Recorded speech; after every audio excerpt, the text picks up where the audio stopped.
আসসালামু আলাইকুম, কেমন আছেন সবাই? আশা করি ভালো আছেন।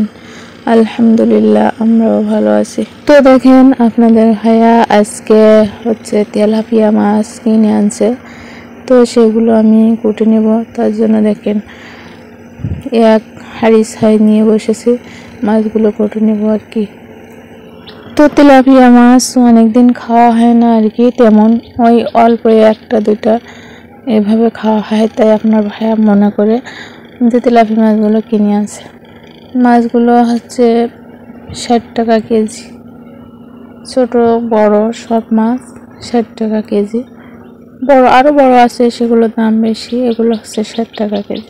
তেলাপিয়া মাছ আপনার ভাইয়ার পছন্দ না, উনি খেতে চায় না, এজন্য তেলাপিয়া মাছ নিয়ে আসে না।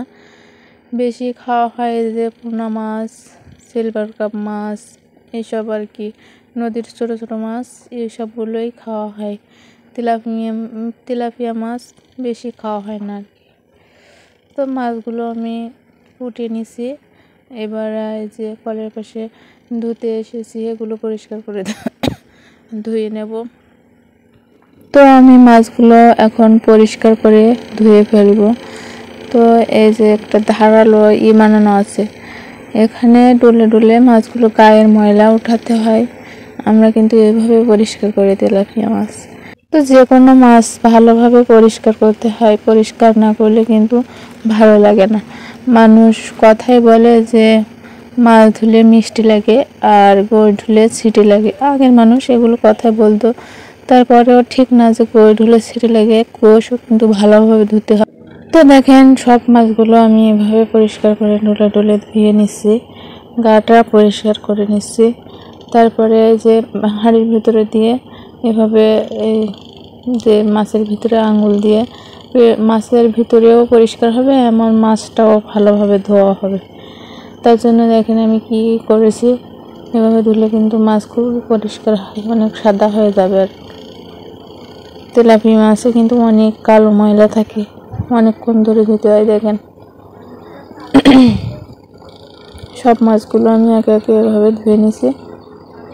আগে অর্ধেকটা করে ধুয়ে নিছি প্রথমবার, তারপরে আর অর্ধেক ধুয়ে নিছি। তো দেখেন মাছগুলো কি সুন্দর হয়েছে। তো মাছগুলো ধোয়া শেষ, আমি মশলাগুলো বেটে নিচ্ছি। রসুন বাটতেছি।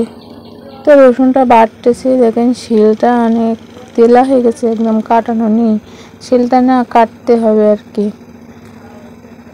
তো তারপরে আমি ঝালটাও বেটে নিচ্ছি, এই যে ঝাল আর রসুনটাও বেটে নেব। আর এই যে মশলা সব গুঁড়ো করা আছে, গুঁড়ো মশলাটা দিয়ে দেবো আর কি। তো রান্না করতে চলে এসেছি, দেখেন চুলাটা ধরাই দিছি ভিতরে কাঠকুড়ো দিয়ে। তো আজকে এই যে আমি কড়াইতে ছোটো মাছগুলো ভেজে নেব। প্রথমে ছোটো মাছগুলো আমি লবণ হলুদ মেখে যে ভাজতে দিয়েছি।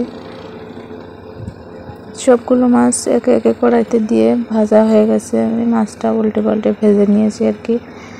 ভেজে নিয়ে গামলায় তারপরে ঢেলে যে পেঁয়াজ রসুন ঝাল সব মশলা দিয়ে পানি দিয়ে কষে, তারপরে যে পানিতে ঝোলটা হয়ে আসলে তো মাছগুলো এখন দিয়ে দেবো। দেওয়ার পরে দেখেন রান্নাটা আমার শেষ হয়ে গেছে, মাছ ভাজাটা শেষ। এখন এই যে তেলাপিয়া মাছগুলো ভেজে নিচ্ছি, ভালোভাবে উল্টে পাল্টে ভেজে নিচ্ছি মাছগুলো। তারপর কড়াইতে যে আরোগুলো মাছ ছিল সেগুলো ভেজে নিচ্ছি।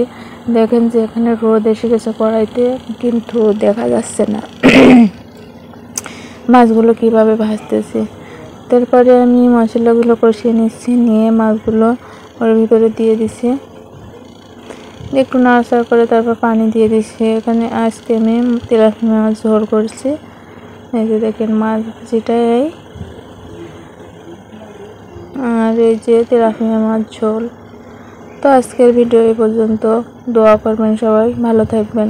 আল্লাহ হাফেজ।